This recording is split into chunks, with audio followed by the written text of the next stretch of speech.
So, Sons of the Forest has been released for more than a couple of weeks now, and although I am not a big fan of horror games, I decided to try it. That's because it is also a survival game and I like those very much. Besides, not that long ago I played The Forest, so I simply wanted to know how the new game compares to the original. Sadly, at least for me, Sons of the Forest turned out to be quite the disappointment, and let me explain why. For some context, you should know that Sons of the Forest entered early access on 23rd of February 2023 and it got fully released exactly 1 year later.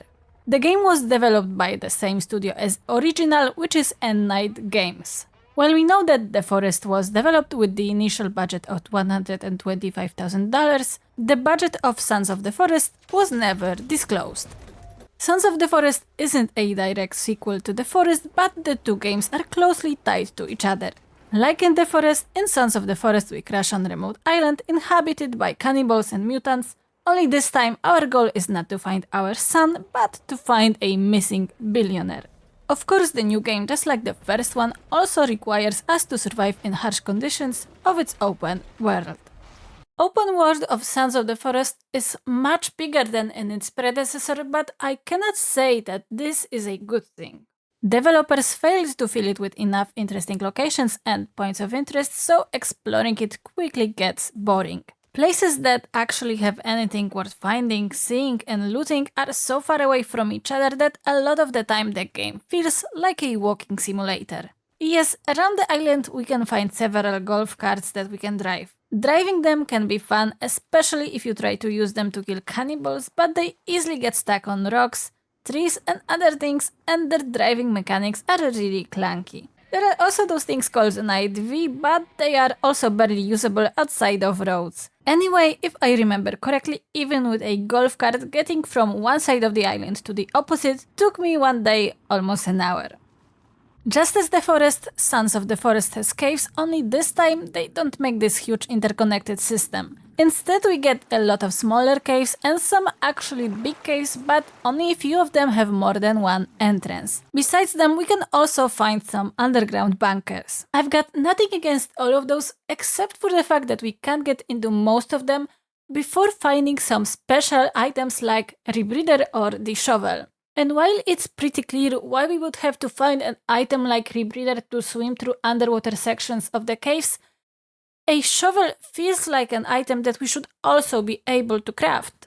Exploring all of those caves, bunkers and world of Sons of the Forest is necessary to finishing the game. Of course, while striving towards this, we need to try to survive, but the survival aspect of Sons of the Forest can be little toned down in comparison to The Forest if a player wants to. The game of course has health bar, stamina bar, hunger bar, hydration bar and energy bar, so we have to gather food and water and sleep. Cold can also affect us and we can get sick, but I feel like managing all of those things on easiest difficulty levels in Sons of the Forest is much easier than on easiest difficulty levels in The Forest. I should note that while The Forest had a portion of the map permanently covered in snow, Sons of the Forest has season cycles, so once in a while it's winter on whole island. That means harder access to food and bigger susceptibility to lower temperatures. That can be good or bad depending on your preferences. Of course, surviving in Sons of the Forest isn't only about dealing with harshness of the environment. It also requires us to deal with cannibals that can raid our camp that we can encounter while exploring and that live in several camps scattered around the island. A little later on we have to deal with weirder and weirder mutants. I have to say that horror games really don't have to do a lot to make me lose my shit, but while cannibals and mutants scared me at first, the more I played, the less they affected me. Yes, they can be very deadly, sometimes even too deadly, but their AI makes their behavior so erratic and sometimes even idiotic that at some point they just became funny to me. Right now I feel scared while playing Sons of the Forest only when it's really dark, and that's because the darkness makes me feel like maybe the game will finally use something new to try and surprise me. Since I'm addressing the darkness of the forest, I have to say that I agree with those who say that Sons of the Forest can be a little too dark sometimes. I think that it would be best for everyone if the game simply had a slider that would allow anyone to make nights and insides of the caves a little bit brighter or light sources more effective. This way both lovers and haters of current darkness levels in the game would be pleased. Another important thing that needs addressing is the story. Just as it was in the forest, the storytelling here takes a form of notes scattered around the island, handful of cutscenes, and couple of voice lines. I have a feeling like it's missing something, but at least now it's finished. Okay, now let's talk about crafting and building systems because they are also important to gameplay, although I'd say building less so because you can absolutely finish Sons of the Forest without ever building permanent base. Anyway, let's delve deeper into them. Sadly, the crafting system in Sons of the Forest is very bare bones. There's nearly nothing to craft with items apart from some consumables, a couple of weapons, armor, traps, some utility items like fish trap, bird trap, log sled, a little bit of furniture and decorations. At this point, we should absolutely be able to craft more items, including upgraded weapons, chests, boats and more furniture, because right now there are only a few things that we can put in our buildings. When it comes to building structures, it's much more complicated than in the forest. In the forest you could plan everything out before even cutting a single tree. In Sons of the Forest you can do this only with a couple of already designed shelters. If you wanna build yourself a cabin, a palisade or anything else, you'll have to do this log by log, plank by plank, etc. This makes building in Sons of the Forest very time-consuming and sometimes even frustrating. Frustration comes from the fact that a lot of the times it's not that easy to place a log next to another log the way that we want to. What's more, building system has bugs. When I was building my cabin, it wouldn't let me place one log that would support the roof, although it absolutely should have. Because of that, I had to partly destroy the roof that I already built and largely redo it. I also don't like the fact that there's no option of building walls from planks. We can only build them from logs and rocks. The one good thing related to building system in Sons of the Forest is Kelvin, a companion that's with us from the start of the game. We can order Kelvin to gather and bring us things like logs, sticks and stones, so we don't always have to do this ourselves. That being said, Kelvin isn't the sharpest tool in the shed. Yeah, I know he has brain damage, bleeding ears and all, but that doesn't justify all the times he destroyed my house by cutting a tree or the times he teleported to me while I was on the other side of the island.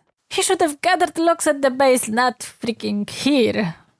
Pro tip, if you're gonna play Sons of the Forest, just turn off structure damage. You'll save your sanity and thank me later. It's worth noting that in this game we can get second companion, this three-handed and three-legged lady called Virginia, if we manage to befriend her. I'll let you know when she'll finally decide to stop running from me. I have 30 hours in this game, and she still won't chill around me. Oh, and by the way, your companions can die, so protect them please, especially Kelvin, because he's just like a little baby. The one thing that is definitely better in Sons of the Forest than in the forest are the graphics. Since the new game was made in Unreal Engine 5, its environments are much more detailed and more immersive. Also, its lighting is much more realistic. Of course, with more realistic graphics come higher system requirements, but at least this game is optimized well. Another good thing is that it uses DLSS. I think that's all that I have to say about Sons of the Forest. To sum things up, although it doesn't have many bugs and it's optimized well, it brings barely anything new to the table after the forest. It's just more of the same, plus Kelvin and Virginia and some new items. At the same time, it doesn't have a lot of the stuff that was available in the forest. Where are more arrow types? Where are better weapons? Where are boats? Where are defensive gates? Sons of the Forest should have stayed in early access and get a full release only after getting much more crafting options, improving NPC AI, and most importantly, filling the world of the game with much more stuff. This game also needs some fundamental design changes because in its current state it gets very boring very fast. At this point I consider The Forest much better game than Sons of the Forest, although with considerably worse graphics. Thanks for watching, bye bye!